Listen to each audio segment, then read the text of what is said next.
기술의 진보는 언제나 아름다운 세계, 멋진 세계를 상상하게 하는데요. 실제로 우리 시대는 생태 파국의 시대입니다.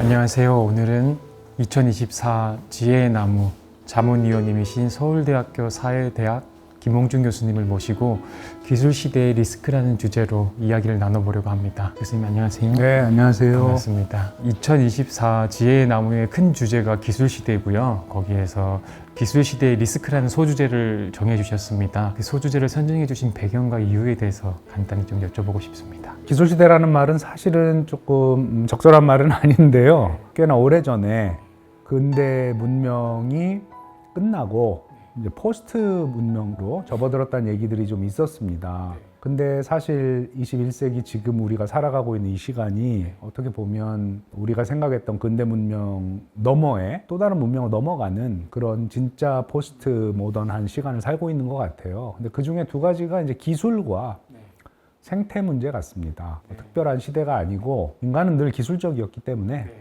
다만 이제 그 기술이 우리의 생존을 위협할 수도 있다는 그런 인식을 갖게 된 우리 시대를 가리키는 것이고, 그 리스크는 사실은 이제 여러 가지 차원에서 이야기가 될 수 있겠지만 우선은 인간이 통제할 수 있는 속도와 범위를 벗어나서 기술이 지금 진보하고 있다는 것. 그래서 과연 인간을 위한 기술로 저 기술을 컨트롤할 수 있는 것인가? 기술의 진보는 언제나 아름다운 세계, 멋진 세계를 상상하게 하는데요. 실제로 우리 시대는 생태 파국의 시대입니다. 지표의 기온이 약 1.4도 정도 올라갔는데 이것은 우리가 상상할 수 있는 수준의 변화가 아니고 인간에 의해서 야기된 변화거든요. 그래서 아마도 21세기는 여러 형태의 생태 파국이 전개될 굉장히 파국적인 시대가 될 텐데 기술이 그걸 가리고 있어요.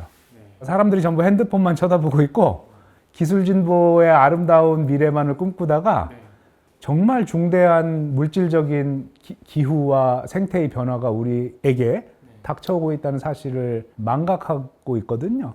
그런 의미에서 기술의 리스크는 기술 자체의 리스크이기도 하고 생태 리스크를 못 보게 만든다는 점에서 기술 리스크이기도 한 것 같습니다. 네. 그러면 이제 문명 전환의 시기에라고 또 얘기할 수 있고, 우리가 생태 파국이라는 걸 사실은 10여 년 전부터 해서 계속 체감하고 있기도 하고 매스컴을 통해서 또 계속 주의와 경고를 올리고 있는데 기술 시대의 리스크, 위기라고 해석해도 될까요? 네, 그 위기에 대해서 성찰해 볼 수 있는 책들로 3가지를 추천해 주셨어요. 네, 한 권씩 맞습니다. 좀 소개를 부탁드리겠습니다.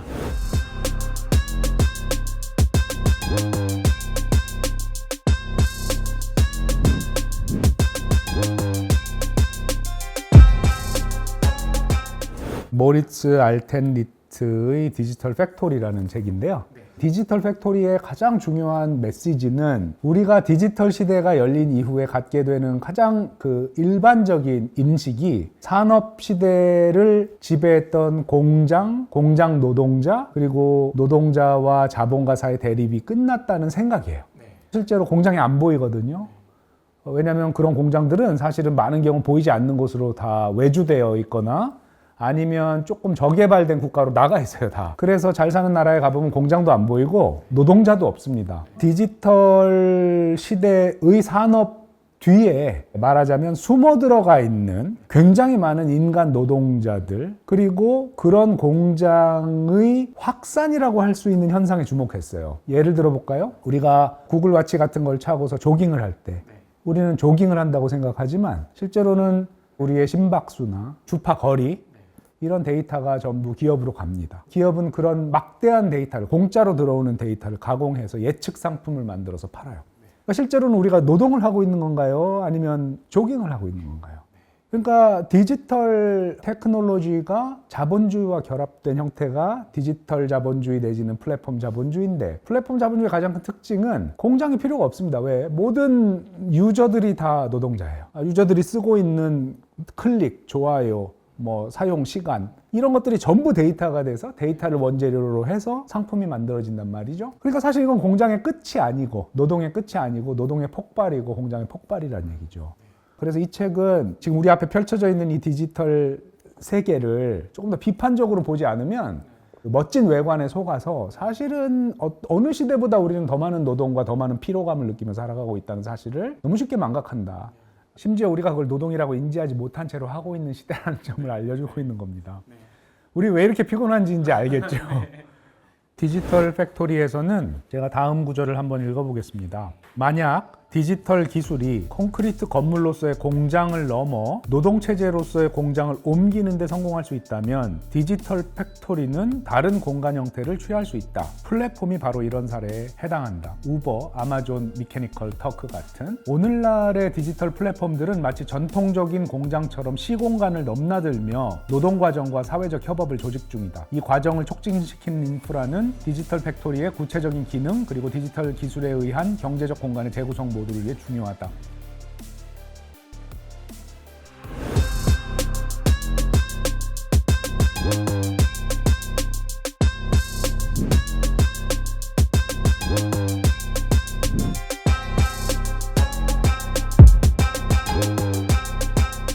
처음에 이제 행복한 감시국가 중국이라는 책은 일본 연구자들에 의해서 쓰여진 책인데요. 이 책은 매우 흥미롭게 중국에서 하이 테크놀로지를 가지고서 공산당이 사회 신용제도나 안면 인식 같은 테크놀로지를 통해서 사람들의 삶에 개입해 들어오는 것을 중국 사람들은 이거를 지금 환영하고 있다는 사실에 주목합니다. 어떻게 보면 굉장한 감시 사회가 이루어지고 있고 더 이루어질 것 같은데 놀랍게도 왜 중국인들은 자신들을 감시하면서 이렇게 들어오는 저 테크놀로지를 거부하지 않고 편리하다고 오히려 행복하다고 말하면서 그것을 받아들였는가? 이게 이 사람들의 질문이고 그 질문을 여러 각도로 풀어갑니다.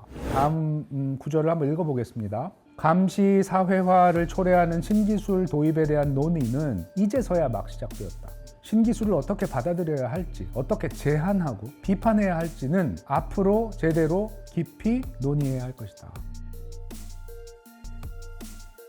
이 책이 말하는 바가 한국이나 일본에 그대로 적용되는 것 같지는 않아요. 왜냐하면 저자들도 얘기하고 있듯이 한국 사회 같은 경우는 기본적으로 몇십 년 전에 민주화를 굉장히 강력하게 겪었던 사회이기 때문에 시민들이 중국과는 다르게 상당히 높은 수준의 민주주의식을 갖고 있고 그런 의식을 통해서 감시의 권력을 통제하려는 어떤 의지도 강하다고 봅니다. 근데 그럼에도 불구하고 동아시아에서 이런 하이 테크놀로지를 그냥 편리한 도구 정도로만 생각하면서 삶 안으로 깊숙이 받아들이고 있는 현상이 또 관찰되는데 상당히 위험하다고도 할 수 있는 어떤 결과를 가져올지 모르는 왜냐하면 감시하는 권력이 감시당하지 않는다면 그 권력은 굉장히 커질 수가 있거든요. 게다가 우리의 모든 사적 데이터를 가지고 있는 그런 권력이라면 이건 비단 중국만의 문제가 아니고 미국이나 뭐 영국 같은 나라도 말할 나위 없고 한국도 마찬가지고요. 특히 코로나를 겪으면서 기술이 우리의 개인적인 정보를 어디까지 가져갈 수 있는지를 우리가 다 알고 있기 때문에 앞으로 사실은 시민적인 수준에서 굉장히 많은 논의와 치열한 감시가 요구되는 영역이라고 할 수 있겠습니다. 네네.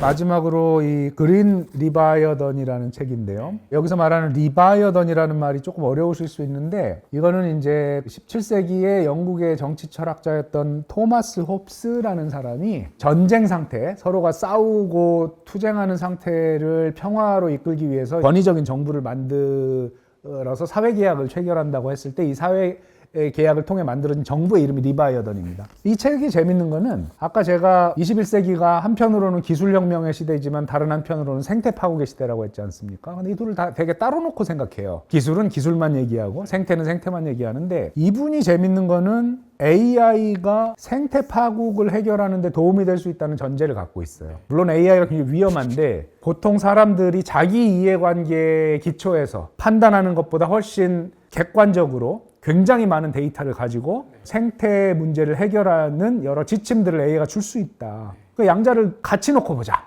근데 이 둘을 같이 놓고 볼 때 우리가 불가피하게 받아들여야 될 수밖에 없는 것이 일정 정도 자유를 포기해야 될지도 모르는 시대다, 우리 시대가. 이게 이제 굉장히 무서운 얘기예요. 왜냐하면 지난 한 300년은 자유를 획득하기 위해서 사람들이 심지어 죽기까지 하면서 싸우면서 지금 우리 시대를 만들었거든요. 이렇게 해서 만들어진 우리 시대가 유지되려면 이렇게 피를 바쳐서 얻은 자유를 조금은 내려놓아야 될지도 모른다는 얘기를 하고 있는 거예요. 그래서 이제 미국이나 유럽의 자유지상주의자들, 자유를 위해서는 백신도 안 맞아부터 나는 내 자유를 위해서 뭐 다른 모든 가치 다 필요 없어라고 말하는 사람들에게 자유가 꼭 그런 것만 아니다. 공동의 정의나 공동의 생존을 위해서라면 소극적 자유를 좀 내려놓고 다 같이 생존할 수 있는 적극적 자유를 생각해야 되는 거 아니냐라는 메시지를 던지고 있습니다. 개인의 자유만을 생각하면서 생태나 아니면 더 중요한 어떤 공공의 문제들을 놓치고 있는 서구 자유주의자들에 대한 경고라고 할 수 있겠습니다. 같은 지구에 사는 상호 의존적 존재로서 우리는 모두 기후변화, AI의 잠재적 문제, 세계적인 대유행병 등에 직면한다. 어떤 관계적 자유주의도 나 개인의 자유 또한 관계적 문제임을 알고 있다. 이는 당신의 자유뿐 아니라 우리의 자유와도 연결된다.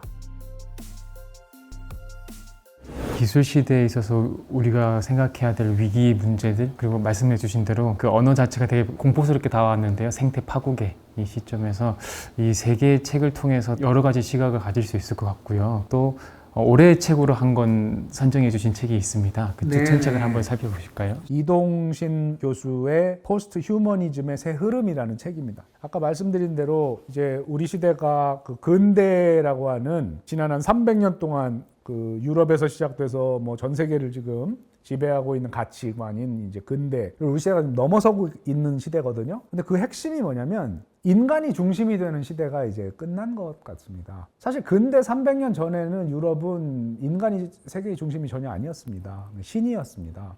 그래서 모든 것이 신을 중심으로 해서 돌아간 게 한 1000년 정도 지속됐고, 그게 끝나면서 이제 인간의 시대가 약 한 300~400년이 지금 만들어져서 인권, 법체계, 그리고 우리의 의식, 교육 시스템, 이게 전부 이제 휴먼 센터드 된 인간 중심적인 세계가 됐는데, 아까 말씀드린 대로 기술의 발전이나 생태의 문제 양쪽 어디로 가든 간에 인간이 중심이 된 그 가치관 자체가 지금 이 모든 문제의 원인이자, 그 가치관을 가지고 간다면 이 문제를 해결할 수 없다는 인식들이 굉장히 커지고 있습니다. 기술의 영역에서는 그래서 이 뇌를 컴퓨터에 이식하는 이런 식의 방식을 통해서 인간 너머로 이제 끌어올리려는 이제 트랜스 휴머니즘 같은 게 있고요. 생태 쪽에서는 이제까지 인간에 부여됐던 큰 중요성을 비판적으로 보는 포스트 휴머니즘이 있습니다. 둘을 혼동하면 안 되는데 이제 우리는 많이 혼동합니다. 그런데 이 책은 트랜스 휴머니즘이 아니라 왜 인간이 중심으로